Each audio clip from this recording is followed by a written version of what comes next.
We're going to go to the Warriors, Shams, because that has also been a bit of a disaster so far this season. But Draymond's officially reinstated. What do we expect to happen next? Reinstated over the weekend. He's going to spend this week to ramp up. There's a chance he travels with the team on their upcoming road trip, 4-game road trip that starts in Chicago on Friday, and potentially play on that road trip. But they need him back. Klay Thompson spoke to it last night. We're not going to be whole. We're not going to be ourselves until we have Draymond Green back in the lineup. So that clock will start ticking potentially as soon as this weekend or early next week. Okay, so all eyes on Draymond when he comes back. What do you expect, Danny? I expect that he brings them a lot of help. I think the biggest fault or biggest their weakness right now is defensively, and he brings a ton of that. I still think they need a piece or some movement. Or I don't think Draymond's going to be the one person to make big changes. He will change some things. Obviously, he'll open up the floor for Steph, where he won't struggle as much, and for Klay, they won't struggle as much. But I do think they need another piece or two to give them the spacing that they normally have and need for them to be able to thrive in the system that they've been thriving in the last decade. Yeah, I think his timeout right now also kind of showed the Warriors that maybe Kuminga's not ready, maybe Moody's not ready. Trace Jackson has given them good minutes, but again, they need more. They need help. And the dynasty. We always talk about the dynasty is ending, right? But like they can compete and they can win. And Draymond Green, he's not going to be coming back a completely different person. He's going to come back. He's going to give that energy. He's going to be talking. I'd love to know the over/under on him getting a technical foul his first game back. That's a good one. But let's Just a tech? We should bet this. If he gets tossed the first game, does he just go back on suspension, Shams? Yeah, just show yourself out, right? But again, I think this was a great opportunity for these young guys to get those minutes. I think Andrew Wiggins is starting to realize that this team really needs him. Klay Thompson's going to continue to shoot the ball, and Steph Curry. Whenever you have Steph Curry, you have a chance to win. So I look for them to not panic, add pieces if they can. They do have some young pieces that I like, but it is what it is. This is who they are at this point. Who do you trust more? Because they're in the 11th spot. We just talked Lakers in the 10th. If you had to pick one that would go further, who do you trust more between those two teams? Danny, you first. Between Lakers and Warriors? Yeah. Like come April. I probably trust if the Lakers get healthy, I probably trust the Lakers a little more. Okay. I said I think the Warriors need another piece or just more maturity. Some of those guys to grow, which I think Trace Jackson has done a tremendous job his rookie year. Kuminga has been playing well. I think them just getting a rhythm and the chemistry-wise of getting fit and just getting more trusting in the coaching staff for them to play. Moody has played at a pretty good level. He just hasn't had the consistent time. So, but right now I have the Lakers above them right now. Yeah. In terms of trusting them, until the playoffs. I agree. Okay, I like the Lakers more. I would have thought Steph Curry would have been something there. Shams, the Jonathan Kuminga of it all. Last week you reported that he had lost all faith in Steve Kerr, and then things have happened between now and then. What's the latest? So, yeah, I reported last week Jonathan Kuminga had lost faith in Steve Kerr and didn't believe that Steve Kerr would allow him to reach his potential. And they've had a fractured relationship this season, from everything I'm told.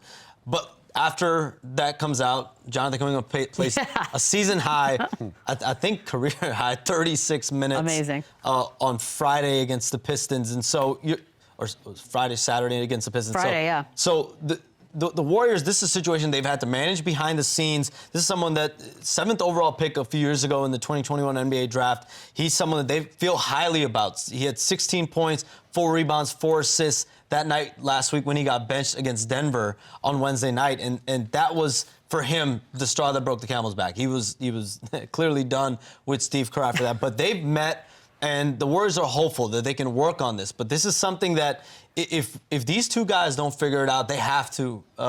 Could Jonathan Kuminga be elsewhere? Does he stay? Oh. Steve Kerr is in the last year of his deal. Is he back? Like, where does he go? There's a lot of questions this Warriors organization has to answer. We've talked about Klay Thompson. We've talked about Draymond Green. Jonathan Kuminga is just another layer in what's been a turbulent season for the Warriors. I wonder, when he went public with it, you're always just like, ooh, that's awkward for everybody involved. But it seems to have worked out in his favor, Danny, that Jonathan Kuminga took his worries out there. Yeah, it does. Usually it doesn't for younger players back in the day, but now guys have a platform and able to speak their minds and get some changing. But yeah, hopefully he stays consistent. He's a great player. He's somebody they need to grow and to groom for them to be successful or stay successful through the years to come. So yeah, I'm happy for him that things are changing in the better for the better. but not everybody can do that. Me and Chandler, when we were younger, we couldn't just go to the media and say, or talk to somebody and say, we're unhappy with our role. And credit to Steve Kerr, most guys are unhappy with their role or minutes. He said he played 15 years. Most guys play, 6 to 10 years. They aren't happy with the minute. They want to play more. Everybody wants to play more. Everybody wants the ball more. Unfortunately, there's one basketball. There's one head coach that makes the decisions, and he has to decide who gets run through the offense the most and who gets the most minutes. So, luckily in his favor, he's able to have some people behind him and have his back until the push for him to get more minutes. Especially right now when they're losing, it makes no sense for a guy that talented to not play when they're not winning games. If I said this to Kevin McHale in my first 3 years, he wouldn't play me. He wouldn't play me for a week, just out of spite. You know what I mean? What about Pop? Would Pop do that? I mean, because you never hear anybody go public. Yeah, I would be traded or I'd be sitting for a month. So Your fingerprint wouldn't work anymore, Danny. You can't get in the building. Go up to the arena. It's a different world we live in. But is that true, though? Because when Steve Kerr said the thing about, I played 15 seasons and I was never happy, and I thought, oh, that's just like Steve Kerr doing Steve Kerr stuff. But is that true? Like, most players are just not happy? And yeah, it also comes at you. Look at Klay Thompson. Look at Russell Westbrook. Look at guys like this that are historic players that are first ballot Hall of Famers, and they're not happy at this juncture of their careers. So yeah, for sure. Everybody wants to play. Everybody wants to start. All your boys and your family tell you how great you are and boost you up, and that's not the case. It's the people that succeed are the guys that understand their role, that know how to adapt to a system, that know how to play with other stars, and that's how you have a long career. So Kuminga, again, he's talented. He's top pick in the draft. He's supposed to be, expectations are high from his circle around him. Draymond Green's out. This is a golden opportunity, and now he's not happy, so he can voice that, but doesn't mean he's right. It doesn't mean anything's going to change, but it did in this case. It's shockingly. Shams, Chris Paul with the injury last week. It's like when it rains, it pours up in San Francisco. How long is he out? Fractured left hand. It's going to be several weeks. He's going to be out. So don't expect Chris Paul to be back anytime within the next 4 weeks. That's really his timeline. His timeline will begin, around that All-Star break, post-trade deadline.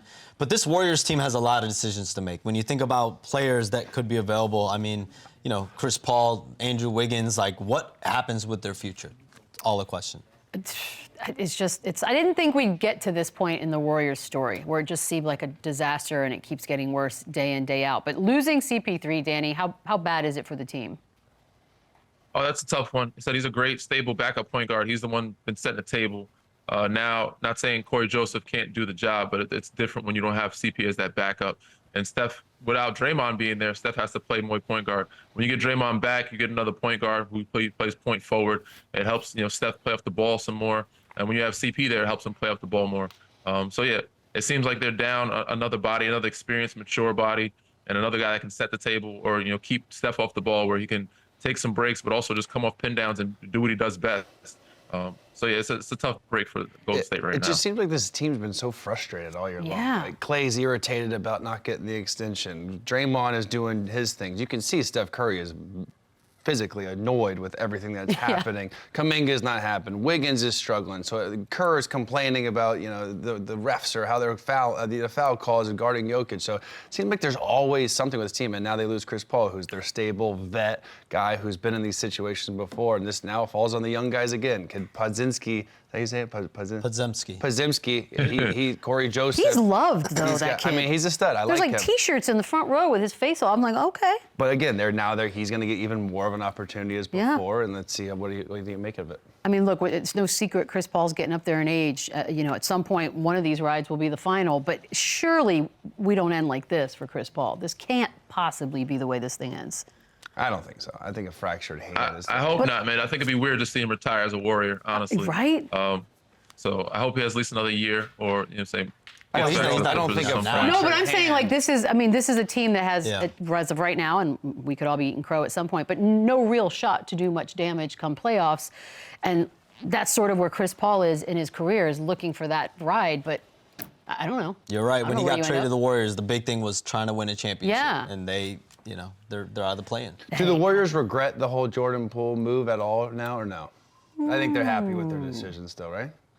I think they feel like they're in a good place. What do you think, Danny? What do you think about that trade? Sounded like a sarcastic. It's not exactly the Wizards are lighting up the league over there either.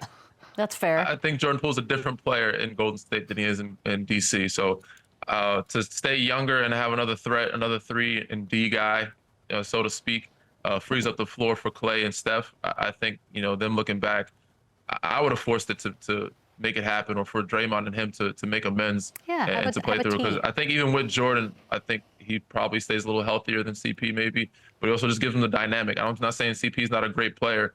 I think Jordan was a better fit for them to allow Clay and Steph to have more open looks, and also Wiggs to do what he can do.